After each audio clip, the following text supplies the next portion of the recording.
Hello guys, Toby here once again, and in today's video I'm going to be carrying along the process in which I sculpted Saitama, the protagonist of the famous anime and manga series One Punch Man.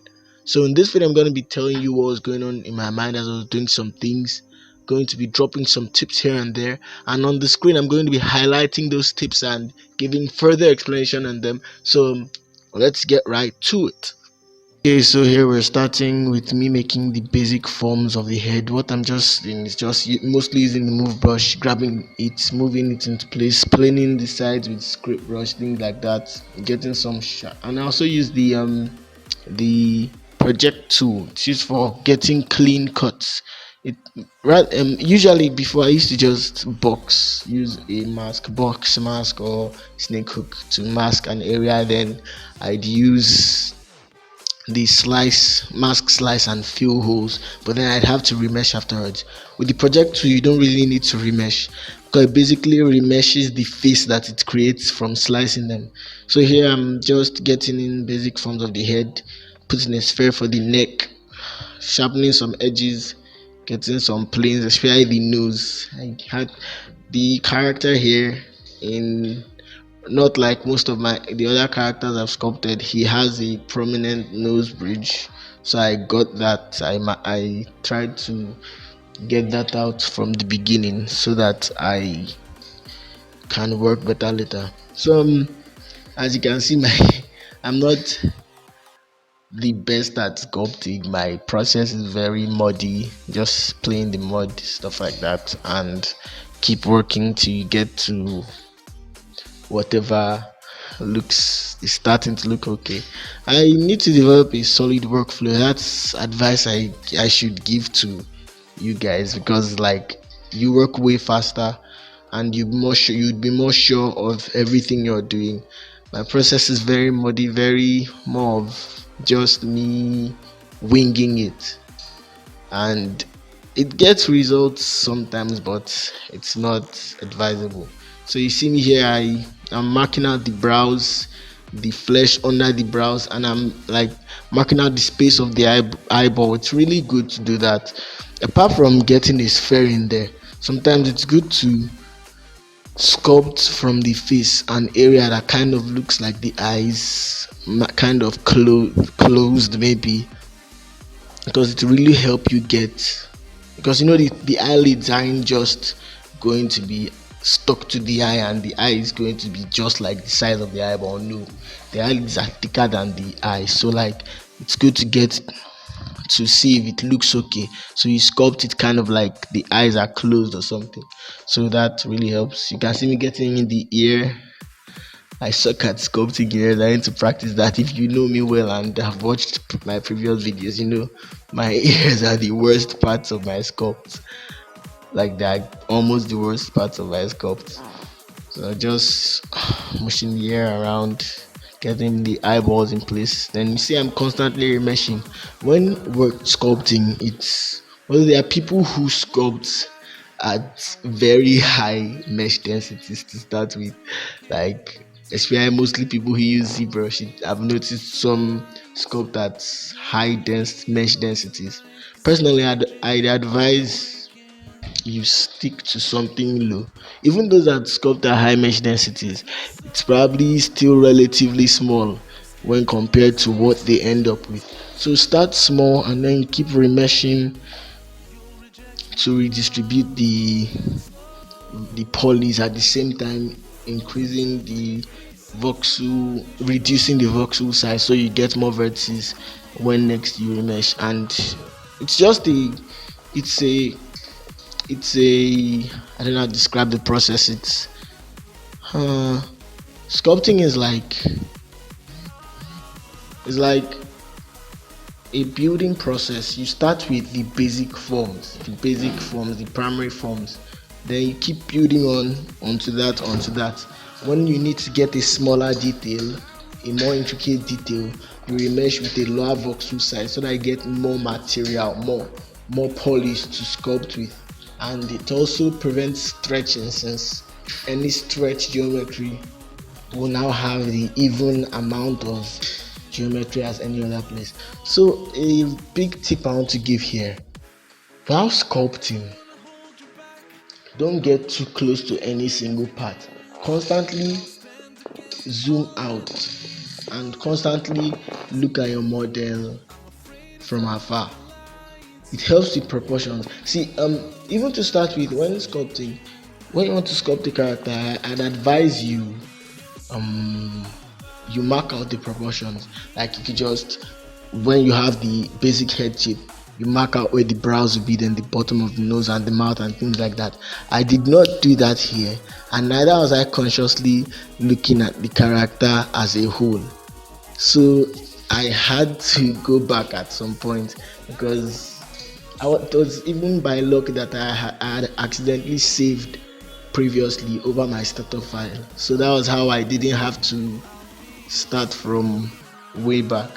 So I didn't really get the proportions well. The eyes did not, especially it was mostly the eyes. The eyes weren't in the right position. The nose was too high. The It wasn't all right. The eyes were in the right size. Even the shape of the head was going. So you need to constantly look around your model, sculpt from every angle, every distance. Just look at it as a whole. At every point in time, you should be able to see a resemblance to the character you're sculpting, no matter how low poly that stage is or whatever. So I'm probably just going to skip a lot of this part or time lapse it. And alright, so here we are. I appended the head from the previous version into the file.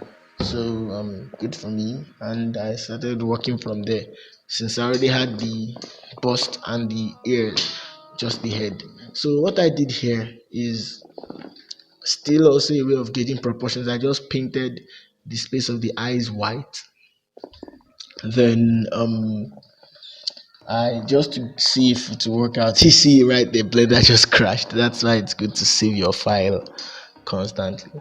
So what I did there was I painted the eyes space on the face white and looked at it from kind of far to see if the proportions worked well. So you see me carving out the inside part of the eye between the eye and the nose bridge, then putting in the, can I say, flesh between, joining the nose bridge to the cheeks, also carving out the sides of the face to get that proper eye socket area. Then um I don't know, the method I'm used to for sculpting eyes wasn't working for me today, so I decided I just, you see, I kept failing. I decided I just carve in the eye socket, then put in eyelids by getting the eyeballs, then duplicating them and stuff like that. So that's actually, that way it's way easier to control. It's easier to sculpt the eyelids before you even merge them onto the face. It's I really advise that method. It's really helpful. You duplicate the eye, remesh, then split it in two, then split it in half, then use duplicate that half for the other eyelid, and then you have eyelids that you don't even need to merge onto the face yet. Here you see me extracting the costume from his body. Yeah, back to what I was saying about the eyes. There are various ways to sculpt eyes. Sometimes you can even use spheres, you mush them in place, you plane them till you get good looking eyelids. You can sculpt the eyelids of the face, you can sculpt the eye shape, then carve the eye, then carve in the eye socket or whatever, so you get the eyelids and the various ways. So you see me here just doing basic modeling for the cape. I think I did a terrible job on this cape, but yeah, whatever, it looked okay in the end.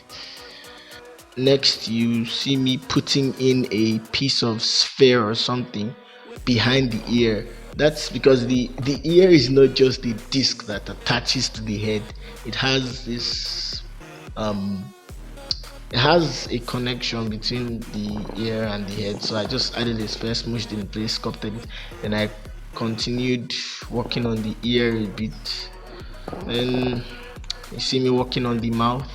A lot of times people just sculpt the mouth as one line with one plane on top, one plane under, and then the mouth looks like at it like folded paper. But that's not what the mouth is. There's more to the mouth. Maybe I'll even do a tutorial on sculpting the mouth or sculpting, even just sculpting a character head. I don't know, a real tutorial. If you're interested, then you can say so. 'Cause I don't make content that no one will watch. But I don't know. If you're interested, you can say so. I've actually been thinking of making a tutorial. So you see me working on the mouth. I'm trying to get that expression that we've seen in the major image I was looking at. So you see me working on the brows a bit more, some stuff here, they're doing one thing or the other, and yeah. So yeah, you can see I switched to a matte cap. I should have switched to a matte cap earlier. There are various matte caps. There are some metallic ones, some shiny ones, some that don't reflect much. Matte caps are just basically materials with some specific lighting conditions. It helps you see like can I call them imperfections in the surface of your sculpt, and it's really helpful. I advise you constantly use different matte caps. Me, this matte cap, the default one, if you switch to the default one when you switch from studio to matte cap, is my favorite, like seriously. And I really love it. It's just so good. But sometimes I switch between some just to see my model in a new light, see if I can find um, imperfections. So while you see me polishing, adding, checking, correcting some things, and I just wanted to say this sculpt took me 6 hours. I know I'm slow, really slow. Sculpt took me 6 hours. There are people that will do this and even better in 1, 2. But what can I say? I'm just coming up. So you can't expect, if you're just starting out, you can't expect to get amazing stuff in no time. But I advise speed sculpting is the way to practice here. It's one of the best things you can do. You can do long projects if you want on the side, but you should try speed sculpting as frequently as possible. I've not had enough time, motivation, energy. Okay, let me just say I'm lazy, so I haven't been speed sculpting as I ought to. I want to try speed sculpting every day. It's going to be really helpful. So you see me here sculpting folds onto the cape. What I did is I added the multi-res modifier, and I added some extra geometry even with, apart from the multi-res modifier, because I know the top part of the cape is where I was going to have a lot of the fold. So I added some geometry there, some edge loops there before I started sculpting. So what I'm mostly using here is the inflate brush. Grab inflate brush, the smooth brush, the crease and draw sharp brush. Those brushes are awesome for folds. You can use the inflate brush to get the initial fold or protrusion in the cloth. Then you use the crease brush or the draw sharp to refine that fold. It's really helpful. You see me here just getting some basic lighting, and here I was thinking I was going to edit out most of the process just so I can get a good narration. You saw me here, I was just working on the lighting, getting in some good lighting, not lightning, and I even put an emission plane under the character to get some blue feel to the down facing planes, so that the major shadows have this cool feel. I like the effect it gave me in the end. So I extracted a shape for that thing that goes around his neck and downwards. I was having some issues remeshing here, but I just went with whatever I had. So you saw me trying to, I don't know, try to create a more realistic transition between the yellow and white part of his costume. I'm not sure, but I feel like I gave up on that later. So onward, I dug in like a crease into the white part, just so there's a little bit of indentation for the zipper. For the zipper, whatever, I just modeled some shapes that made no sense. Then I using an array modifier, a curve modifier, and a path curve. I made a procedural object that changes the number of links of the object I made according to the length of the curve. I can adjust the size the same way you would adjust the size of a beveled curve. It's really good. You can I learned this from a CG cookie tutorial on making chain links. I'll put the link in the description. So to get the eyebrows, I modeled with a shrink wrap onto the face. That is a shrink wrap.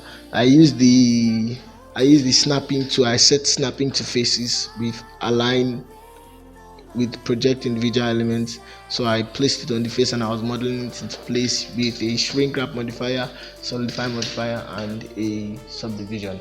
Not in that order though, I can't remember the order. If you probably watch well, you see the order. So next I did something similar for the eyelashes, I think. Yeah. So here you see me joining and remeshing everything together except for the costume and cape. So I'm now sculpting the transitions, trying to get proper transitions, planning some things to get this stylized feel, like the whatever. You see me hand painting the shadows. This was the fun part of the process. Really fun. It was nice. The process, it was partly inspired by Arcane. Yeah, I love that show. I love the art style in that show. As an artist of any form, observe you need to be observant. Like you need it's in fact it was just natural to me. I'm not saying I'm a pro or anything, but almost any time I see some 3D something some CG animated series or even some CG in some movies, I tend to break it down to the best of like my understanding. So here you see me adding an ambient occlusion and splitting it into and feeding it into two different gradient nodes, and I don't know why I did that. It was definitely not necessary. And I inverted one. I was trying to see, oh, I remember now. I was trying to see if I can if I could use it to get highlights. If I inverted it, didn't work quite well, but I still used both anyway. But there is this thing, the geometry node. I'm not talking about geometry nodes. There's a geometry node in the shader editor, and then there is a value called pointedness. If you want to get some easy quick highlights, that could really help you. So see me, I'm still working on the shadows. It was inspired by Arcane, but it's not quite as good as one in Arcane, or quite the same as one in Arcane. In Arcane, the lighting, the hand painted shadows are done such that it would look okay from most angles. But here I just painted it to look okay from one because I knew it was just going to be a single render. Even in the turntable, I modified the hand painting. I turned down the hand painted shadows, erased the shadow, like painted over the shadows in some parts, added shadows in some parts, so it's relatively symmetrical. And I went to the cape. I applied the multi-res. The sculpt mode paintbrush doesn't isn't supported by a multi-res modifier, so you need to apply any multi-res you have if you want to sculpt, if you want to paint on the vertices, on the whatever. So also I have this tip when hand painting shadows. Switch the you can switch the display in the solid view to flat. So if it looks okay in flat, then it means you are hand painting the shadows quite well, the stylized shadows. It means that you're doing it quite well. If it doesn't look okay in flat, I don't know, maybe you suck. I don't know. But I did that in the process of this sculpt. I switched to flat to check things out. A lot of times I switch to flat. I don't know if I recorded all the times I switched to flat shading in the solid mode. And after some shading to get the balance between the ambient occlusion from the ambient occlusion node and the hand painted shadows. I got a good result in the end. So here I just model the shape that doesn't make any sense and I put it as the zipper. Alright, so that's basically it. Before I show you the final render, enjoy a few spins of the turntables, and here I would like to give my final tip. Like and subscribe.